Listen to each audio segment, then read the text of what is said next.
up, you guys? Welcome back to another one. If you are new to the channel, I am Gold Pony, and today we are in the new 2020 Lexus IS300 F Sport, courtesy of Bobby Rahal Lexus in Mechanicsburg, PA. And so I wanted to check this one out, of course, because of its distinctive and attractive looks first and foremost. Also, above average reliability ratings by Consumer Reports. That's always a plus.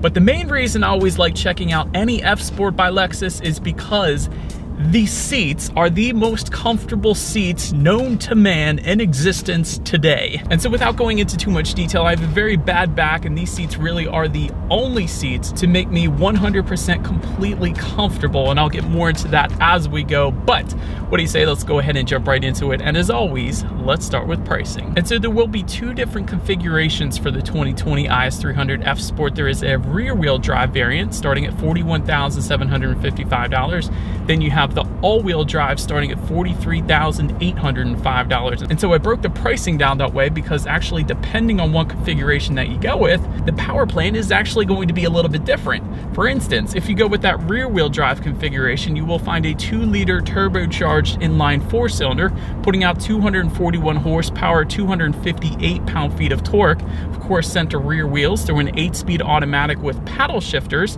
and that 0 to 60 time for that setup comes in at approximately 6.9 seconds, top speed 143 miles per hour, with MPG numbers coming in at 21 city, 30 on the highway. But so then there is that all-wheel drive configuration, that what we have today. Powering this particular configuration is going to be a 3.5 liter naturally aspirated V6. Big difference there, putting out 260 horsepower, 236 pound-feet of torque, sent to all 4 wheels through a 6-speed automatic with paddle shifters. And so 8-speed versus 6-speed automatic, another big difference. Top speed coming in at 130 miles per hour, with MPG numbers coming in at 19 in the city, 26 on the highway. So a lot of differences just between the rear-wheel drive versus all-wheel drive. So I did want to mention all of that. But so then before we do any kind of paddle shifter test, which of course we will do, or acceleration test, I did want to mention the drive modes. That drive mode button is located directly behind the shifter there, and it is actually a drive mode dial. But nonetheless, those drive modes will include normal, eco, and sport, and they will adjust things like the shift points, the throttle response, and the steering sensitivity. And I did want to mention there is also a snow mode just behind that circular dial as well, for a little bit of extra traction for you here in Pennsylvania, because we do get snow quite often here, so that's always nice for a little extra traction. But nonetheless, let's go ahead and turn it into sport driving mode there.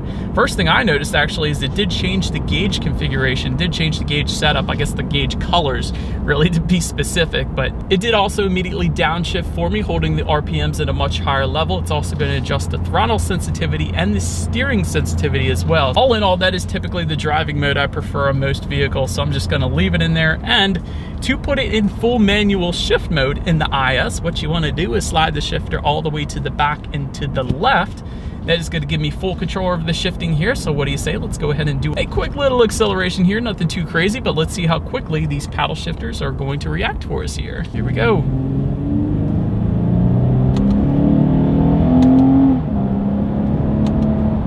Actually, not too bad. Not the very quickest paddle shifters I've ever tested, but definitely a quick reaction time. I'm kind of impressed there. And the paddle shifters, they do feel very high quality as well. I always like to point that out because a lot of times you'll find cheaper feeling plastic paddle shifters, but these feel pretty nice. So I do like the paddle shifter setup too. But all in all, to give control back to the IS, all you need to do is simply slide the shifter to the right there, and that gives control back to the IS300 F Sport here.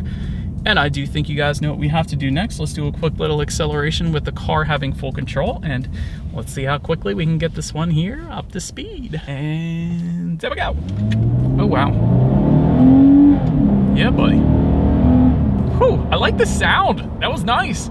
Definitely no issues with any slack on the acceleration there. Certainly not gonna have any issues merging onto the highway either. That was a decent acceleration. It is kind of a linear acceleration too, and most NA engines aren't gonna give you that, but I like it.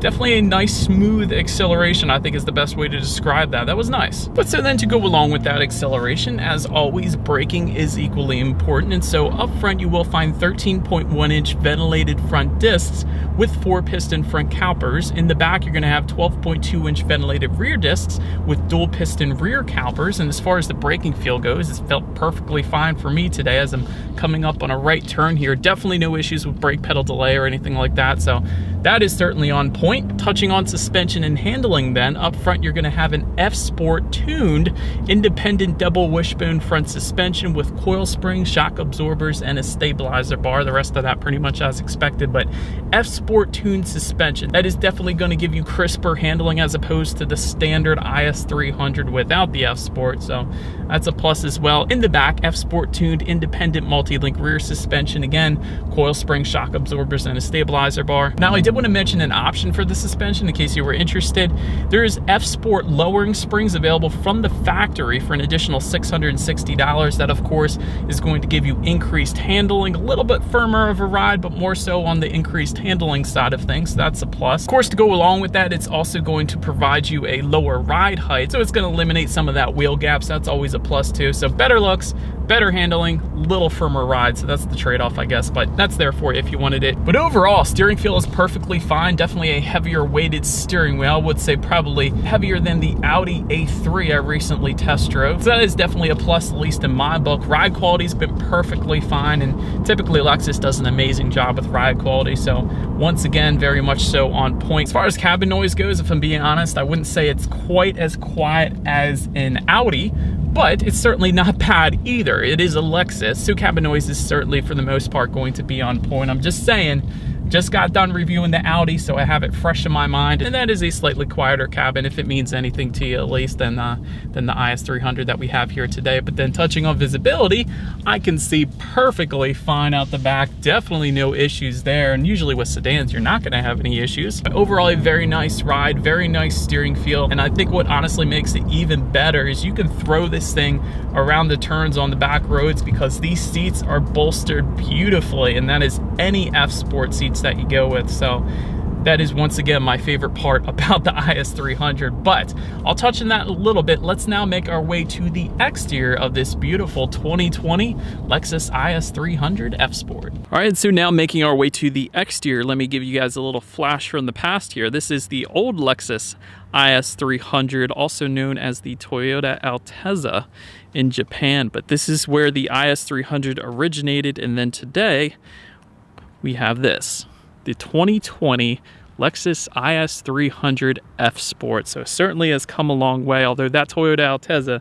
is certainly a legend in its own rights. But let's go ahead and start up front on this one. Of course, you have that Lexus spindle front grille with the F-Sport specific front fascia really differentiating itself from the non-F-Sport trim levels. And it does that by adding gloss black accents surrounding the lower air curtains. Also gloss black accents found within the bottom corners of that spindle grille as well, really making it a much more aggressive appearance, a much better look to it, honestly. To the sides, LED headlights across the board will come standard with LED daytime running lights. Those headlights, of course, coming with the automatic feature as well, meaning when it starts to get dark out, they will turn on automatically for you there, so you never have to worry about that. Did want to also mention there is optional triple beam LED headlights that go for an additional $1,160 if you wanted them. Also, an adaptive front lighting system adds an additional $300, and essentially what that will do is when you're going around a bend at night, perhaps on the back roads, those headlights will swivel based on your steering angle, better help illuminating what is around the corner, so you're less likely to hit a deer or a squirrel or whatever is possibly in the road. So that's definitely a safety feature in itself. But now let's go ahead and make our way to the side on this one. First thing that always pops out to me is the F-Sport badging found on the front fender. Always looks good, and it immediately tells you this car is of course outfitted to be a bit sportier than your standard IS300.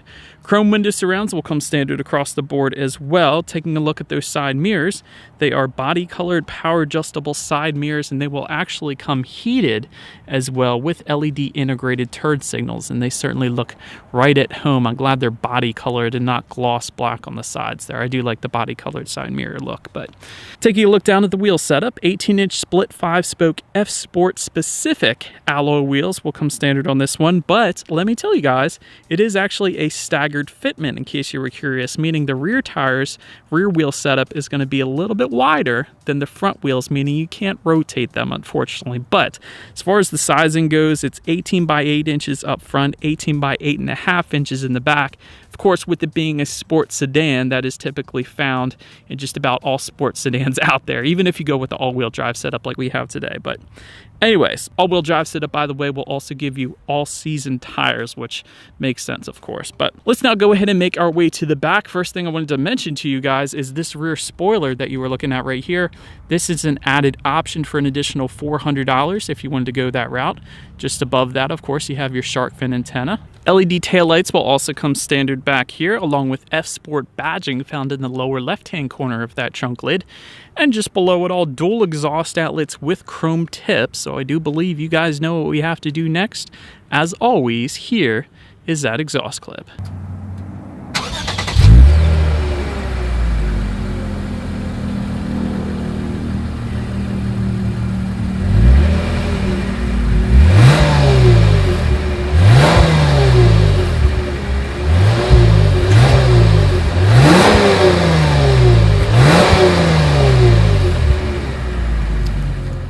It's open now since we are around back. As far as opening that rear trunk, there are a few ways to go about doing that. There is, of course, a button on the key fob. That is one way.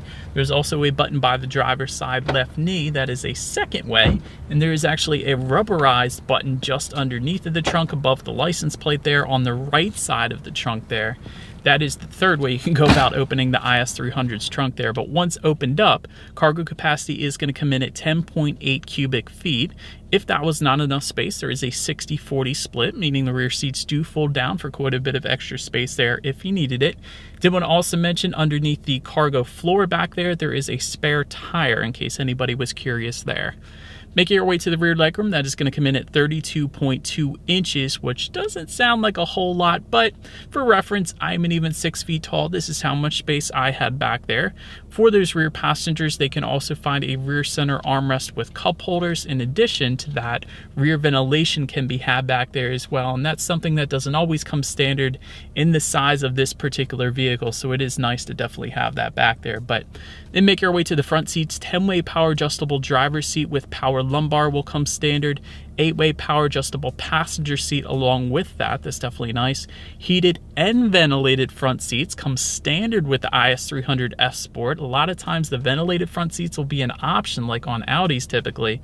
So it is nice that it comes standard on the IS300 F Sport here. As far as the finish goes, it comes finished in a new Lux material, Lexus calls it. It's very similar to leather, but a little better, I would say. And you will have a few different colored finishes to that seating as well. Of course, you have your black. There's also a light tan, and there is a Rioja red finish as well, which of course is what we have today, perhaps the best one. But nonetheless, they are the most comfortable seats, seriously, that exist right now after driving 450-ish cars. These by far the most comfortable seats, at least in my opinion. And that, again, that's any Lexus F Sport seats. It doesn't matter if it's the IS, the RC, the NX, whatever. They are very comfortable. But taking a look at the steering wheel, it is tilt and telescoping. Very nice bolsters on it, a little thicker grips, so I do appreciate that. It will come leather wrapped standard, and you can get a heated steering wheel for only an additional $150, which we do have today. And that button, by the way, is located directly in front of the shifter there to go ahead and turn that on. But as far as the gauges go, speaking of turning things on, let me actually first start by showing you guys the key here. You do have your Lexus logo on the one side, and when you flip it over, lock, unlock, and again, that button to pop the rear hatch. But it is, of course, all keyless entry, so all I am going to do is simply leave the key in my pocket and put my foot on the brake and press that engine start button, which is actually located just in between the infotainment screen and the gauges. So an interesting placement, and it's something Lexus does quite often, but it's different than a lot of other manufacturers out there. But nonetheless, very nice gauge setup once started up. LFA inspired, actually. If you guys remember Lexus's old supercar that went for over $400,000 called the Lexus LFA, that is where these gauges essentially came from. And so to control what is on those gauges, there are buttons found on the right side of the steering wheel there. Perhaps the coolest part about those gauges is the center circular part can slide to the left and the right. By using the button on the steering wheel, that looks like 3 rectangles essentially, but When you do that, you can slide it to the left and the right. When it's all the way to the right, you have tons of different things you can check out, including your average miles per gallon, how many miles you have left until you hit empty. There's your G-force statistics, tire pressure monitoring system, of course. There's a compass, your radio settings, safety settings when you need your next oil change, and the list continues. So quite a bit of stuff you could check out there. And then of course, when you slide it back to the middle, you have your standard fuel information, trip information, and your engine temp. So a very, very impressive gauge display still to this day, in my opinion. So that's always good. But touching on overall interior quality, there is a power moonroof that will come standard with this one. Dual zone climate control to go along with that. I can't forget to mention the Lexus analog clock front and center. That always looks good. Black headliner will come standard, and the coolest thing about this headliner is a very soft headliner. It almost feels like suede, but it is not. I can tell it's not a suede finish, but it's super soft. So I definitely love this headliner. I don't know why I've been really into headliners lately, but I don't know, I'm weird. Aluminum foot pedals will come standard on this one as well. To go along with that, aluminum sill plates too. And as far as fit and finish goes, it definitely has a very unique design. Not many cars are set up the way Lexus's really all in all are set up. So it's very different and I like it. There's a lot of very specific accents that kind of look like Japanese paper, I think they said in the past. That's found just above the passenger side glove box and all around the center area as well. So it's a very Japanese oriented car, I guess. It is fully made in Japan. A lot of cars these days are made everywhere, but this is a fully 100% made in Japan car, which is kind of nice because, you know, the reliability is going to be there for that reason. But one of the coolest things I like about the IS300F Sport is when you have the climate control on, there are these two lines on each side of the climate control options there. They don't look like buttons, but they are. If you press them, it'll actually increase or decrease the temperature. But again, they don't look like buttons. It's kind of like a hidden way to adjust the climate control. And I don't know how Lexus does it, but it's freaking cool. I will say that. But of course, just below that, you have your heated and ventilated seat buttons. Just behind all of that, you have two cup holders and of course a center armrest, which actually has an auxiliary port, two USB charging ports, and a 12-volt power outlet found within that as well. So that's definitely a plus too. But HomeLink controls can also be found for up to 3 different garage doors, found just underneath that rear view mirror there. But now I think let's get to the tech display front and center. It is a 7-inch display screen that comes standard. I put it that way because we do have the optional 10.3-inch high-resolution display screen today. By the way, that comes with either the navigation package or the Mark Levinson N navigation package, but the navigation package that we have today goes for $1,745. So because of that, let me show you guys that real quick to control what is on that, because it is not touchscreen, because honestly, you couldn't reach it while you were driving anyways. It is pretty darn far up there, but to control what is on that, there is kind of a mouse-like device and a couple buttons just to the right of the shifter there. And it is pretty simple to use, and it's one of those things that you'll definitely get used to. But what those buttons actually control on that screen are things like Bluetooth and audio streaming. You could check out your climate control information up there if you like, some driving statistics as well. But the one thing I really wish you could control up there, just like you can on several other Lexus models right now, including the RC. The 2-door version of this essentially is Android Auto and Apple CarPlay actually. The IS still does not come with Android Auto and Apple CarPlay. Perhaps next year it will. I have a funny feeling it definitely will next year. But for this model year, they have left it off the IS300 and they have given it to several other Lexus models, but yet not the IS. Kind of interesting there, but nonetheless, factory navigation system will actually come with the 10.3-inch display screen, which essentially is probably what I would use it for anyways, but there is really a ton of stuff you can check out up there. It is a very high definition display screen as well, so that's always nice. You can also check out your radio settings, of course, and by the way, when it comes to the sound system, you will find 8 speakers that will come standard, and like I said previously, if you were to go with that navigation and Mark Levinson package, that adds $2,845, you will find a 15-speaker Mark Levinson surround sound system with 835 watts, which is some serious awesomeness. Probably overkill for the size of this vehicle, but serious awesomeness. So you got that there. But that, of course, is not the one we have today, though. So let's go ahead and turn on the radio, see what we got playing today, and let's test out the clarity of this 8-speaker sound system that we have today. We are never, ever going home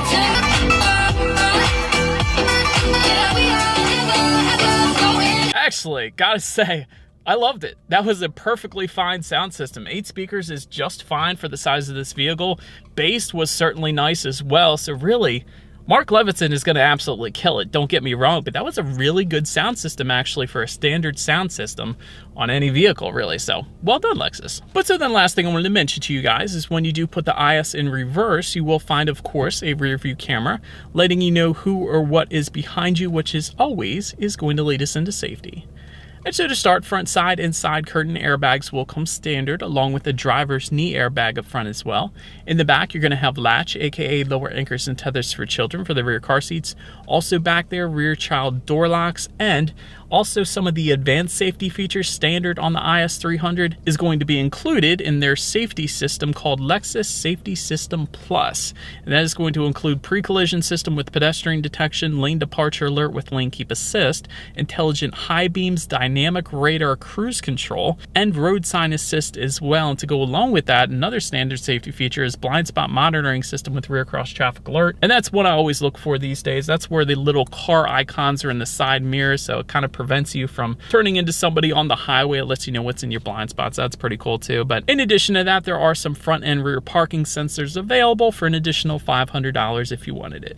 And so, but that is about it for this one, you guys. Thank you so much for watching. Feel free to follow me on social media at the bottom of the screen there if you like. Be sure to hit the subscribe and the bell notification button if you're into new car reviews. That is what we do here on this channel after all. Do appreciate you guys watching more than you know, and I will see you guys all in the next video. Stay gold.